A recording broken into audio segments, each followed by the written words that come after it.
Hello guys and welcome back. Today's video is something a little bit different because we're in stream chat at the moment doing our current streamathon, and we've had loads of questions from new players and also veteran players alike that they've wanted answering. And so today what I thought I would do is answer some of the most common questions and share my thoughts on them with you. So we're going to jump straight into this, but if you do have your own questions and you'd like us to do this again, I'll probably put some B-roll over the top of this video while we do it.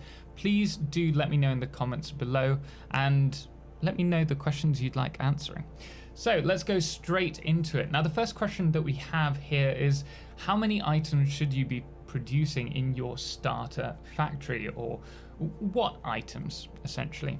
For me, the starter factory gets you up until your Mark IV conveyors. So you have your basic iron, which is your iron plates, your iron rods, your iron screws. Then you have reinforced iron plates, rotors, modular frames, motors, steel beams, steel pipes, and then encased industrial beams. And I think we're forgetting the copper, right? Copper, wire, cable, and I would even go as far as to say sheets. You should be able to get them all automated pretty soon on, and it doesn't have to be efficient builds.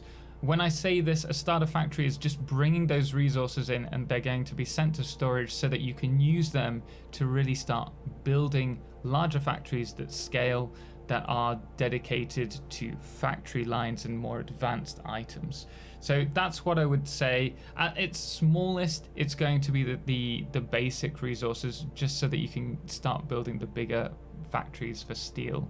So in tier 3 and 4, I would say that is the minimum cutoff. Moving on, do you need to balance the items that are going into machines? And the answer to this one, though we have a lot of people in the community who prefer load balancing, you can choose either to load balance or use manifolds. It doesn't really matter except for a few specific items.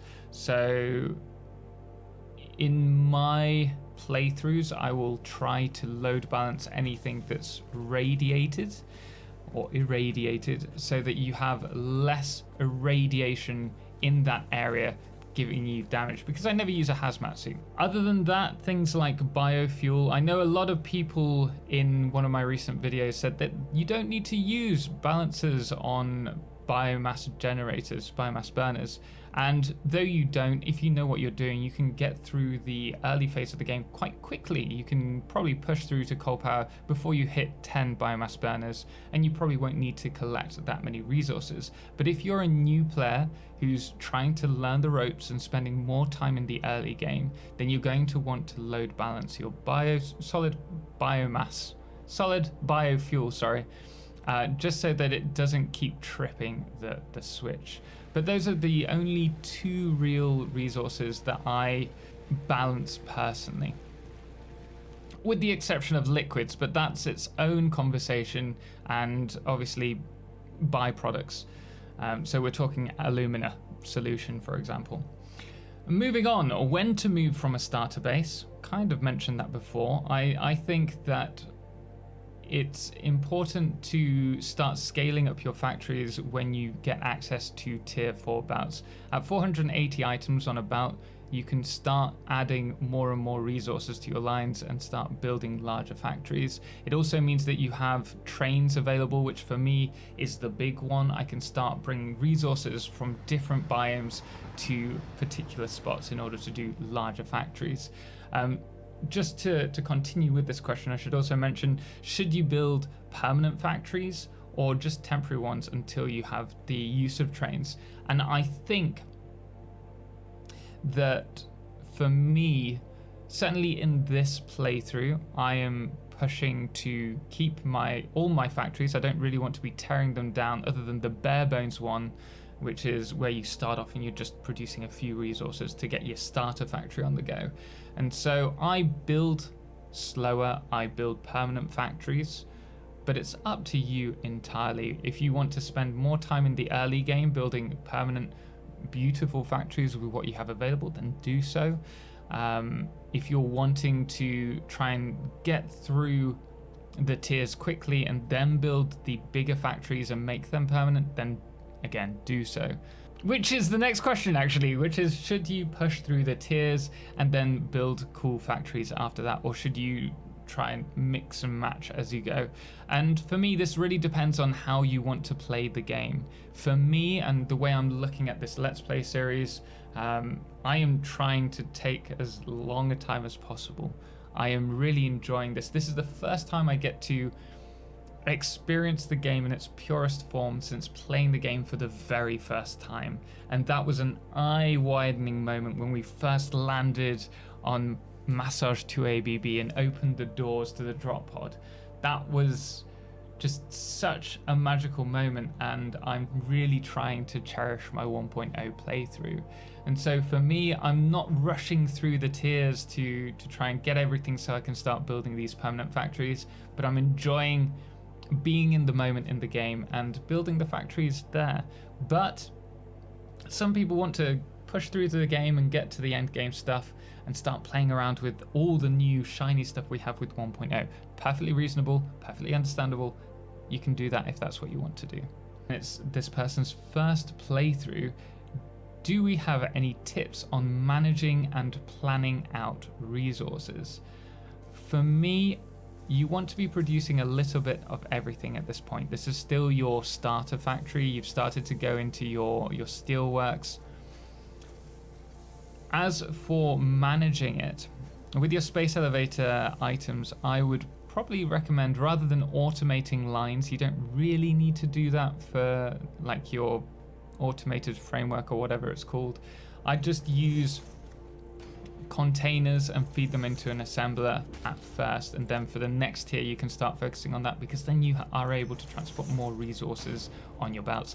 Hence why I start building scaling factories at about Mark 4 tier 4 belts.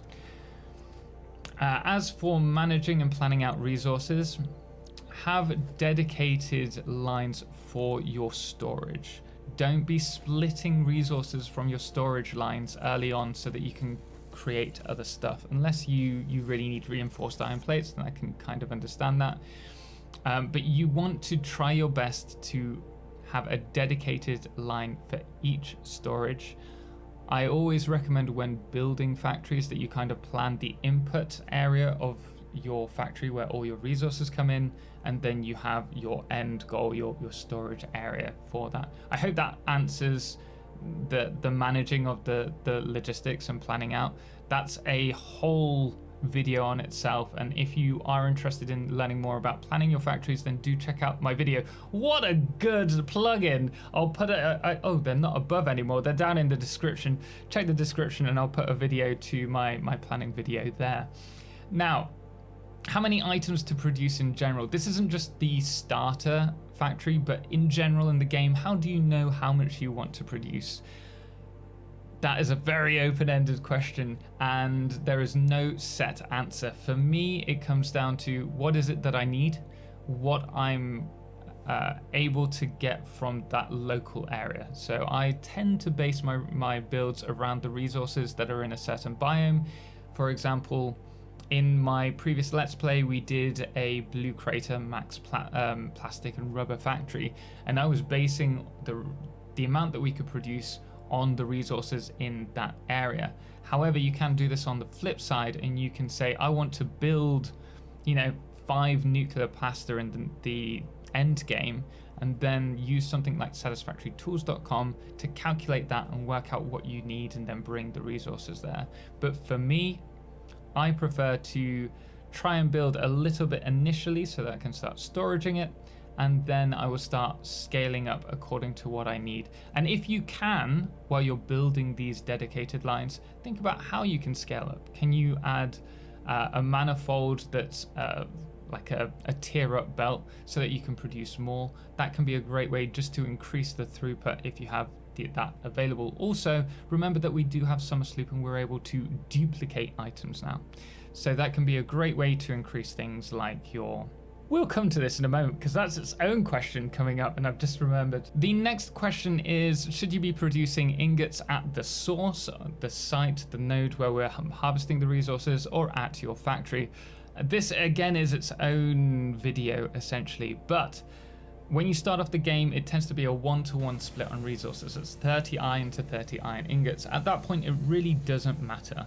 However, with some resources like Caterium, which use, I think it's 45 Caterium ore to 15 ingots, it can be better at that point in the game to smelt at the source and then export the rest, because you're not needing like faster tier belts or larger lines to transport that across. It doesn't matter for a single node really, but if you're doing 20 nodes, 30 nodes at a time in the late game, then that can have quite the impact. Also touching on that, the flip side is if in the late game you're trying to produce a lot of resources, you may be using something like a pure recipe where you have, I don't know the recipe off the top of my head, but a smaller amount of iron ore coming in to a larger amount of iron ingots when it's combined with water, in which case you would take the iron ore to your smelting facility and combine it, and then you would distribute it. And I would probably say at that point, rather than distributing the iron ingots to other factories, you would have little modular factories producing your basic resources, so your iron plates, your iron rods, and then you would export that to the bigger factories. But that's more of a late game situation. We now have dimensional depots. So what should you store in a dimensional depot? Given that we have, I think it's 300 Mercer-spheres roughly, and it takes about 100 Mercer-spheres to do all of the research, should you wish to, you have the potential to have over 100 dimensional storage. So I wouldn't worry too much about necessarily what you're storing. I would have a equipment container where I put all my equipment in to be stored so that I can grab it at any one point, and that would be on its own dedicated dimensional storage.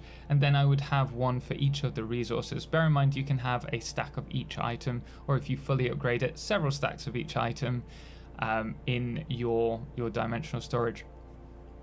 I'll also touch on this probably in a dedicated video, but you can have multiple dimensional storages for a single resource. So though I think your upload is capped at 480, or is it 720? I don't know if anyone in chat can tell me now. I haven't done it yet, so I don't know. 240 per container. Okay, thank you very much, guys. So if you're producing something like concrete and you're using a lot in your blueprints, you may be going through stacks quite quickly if you're building just from the dimensional storage. Thank you guys, appreciate that. In which case, you can build 3 or 4 dimensional storage dedicated to concrete and feed them in. And so you could have 720 or 960, is that right? 960 items concrete going in per minute, so that you shouldn't have that issue. So I would recommend, certainly with your build resources, that you do double up or triple up as and when needed if you feel it's appropriate, but have your equipment in its own container fed section. Will central storages be voided? I love my central storage. I'm not getting rid of it at all, but I do think that is a fair point. In the early game, no, not at all. You're still going to be needing the central storage because you're not going to have the upload capacity or the upload throughput. Like if it's maxed at 240, I think it starts off at 15 or 13 items per minute until you upgrade it, and it costs a good few Mercer-spheres to do that. You're still going to need to go back and forth to collect resources and stacks of items for you to do the building. So I don't think it's going to void central storages until the late game, in which case if you've gone out and you've collected all of the Mercer-spheres, which not everyone's going to do, then yes, there's going to be barely any need for central storage, and what you'll probably do is have some kind of storage array where you're bringing lots of items in specifically to your dimensional storage. So I hope that answers it. We will cover that in a future video, I'm sure. How to get an item mall or storage all in one place. I often find that I have the classic issue of outputs everywhere, which eventually just become the new inputs for new recipes rather than a real factory. So as we mentioned earlier, I highly recommend having dedicated storage lines and factories that feed dedicated storage lines. As for the inputs and outputs, most of the basic items can be built at location. Your storage should be somewhere central so it's easy to get to. So do bear that in mind when you're building it, but have a train station nearby that is dedicated to receiving those items, and try and organize it so that all of your inputs, and I would have multiple freights if you've got large amounts of items coming in rather than just one station serving all of your resources. Just try and organize them. Don't put everything on a sushi line.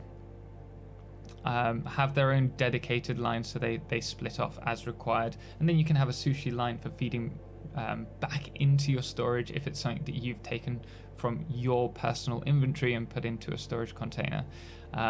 We're going to do a revamped guide on central storage at some point that will hopefully cover that for you, but I hope that answers that question.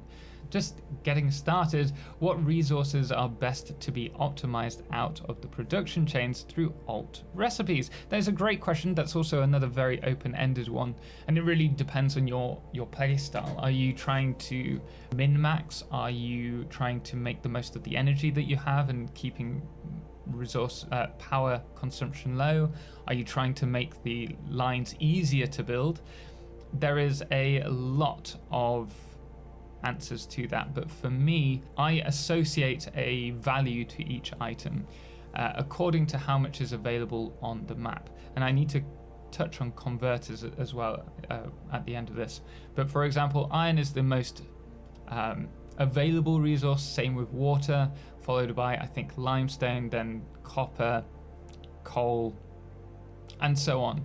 And so for me, if we take the steel recipes, at the moment we have a load of really good steel recipes. We have some that reduce the amount of coal via adding concrete or limestone, I think. That's a great recipe because we're replacing the coal with a less rare item. And people may say that you don't need to worry about coal in the game now because there's so much more. Yes, but we also have in the late game a lot of coal that's going to be used for diamonds unless you're using the alternate recipe. There's probably going to be more of a focus on power as well because of that. And I would say it's always better if you can cut a resource out of your production chain in order to focus on energy, all the better. But going back to that, we also have iron pipe or the iron wire recipe. Both of them cut coal out completely, which is fantastic because that means that for certain recipes that require coal, it can be completely removed. So for example, you can go with iron only motors, iron only encased industrial beams, iron only heavy modular frames now. And so I focus on what alternate recipes I want based on reducing the amount of the rarer item from the base recipe as possible, and that way I just have more to play around with later on in the game should I choose to use it. I only have a couple of hours at play at a time. How do you keep track of what you want to do? That is a very fair question. I think a lot of people play the game for a couple of hours, then maybe they have a week off and they don't know what they were doing before, and so they feel just overwhelmed going back into their factories. And there are two things that you can really do.